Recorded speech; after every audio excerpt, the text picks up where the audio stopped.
Pwede ka raw magka-UTI kung madalas kang makipag-sex. Diba, sabi ko sa nauna kong video na ang UTI ay dulot ng mga bakterya na nakapasok sa daluyan ng ihi. Isang paraan para makapasok ang mga bakteryang ito, lalo na sa mga kababaihan, ay ang pakikipagtalik. Ayon sa mga pag-aaral sa mga kababaihan, ang pagkakaroon ng sexual intercourse ng nakaraang buwan ay 9 times na mas mataas ang risk na magkaroon ng UTI. Nakita rin na ang mga gumagamit ng spermicide during sex ay mas mataas ang chance magkaroon ng paulit-ulit o recurrent UTI.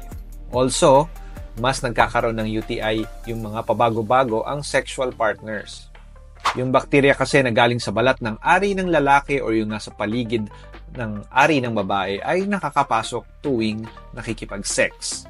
Sa normal anatomy ng mga babae, ang urethra o tube na dinadaanan ng ihi mula sa pantog papunta sa ari ng babae ay napakaikli lamang. Mas mabilis at mas madaling makakapasok ang bakterya sa urinary bladder. Hindi ko sinasabing sex lamang ang nagkukos ng UTI dahil marami pang ibang risk factors involved.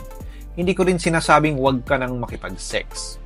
Maaring maiwasan ang UTI kung umihi before and after sex, maglinis ng genitals before and after sex, at pag-iwas sa paggamit ng spermicide na pumapatay sa good bacteria.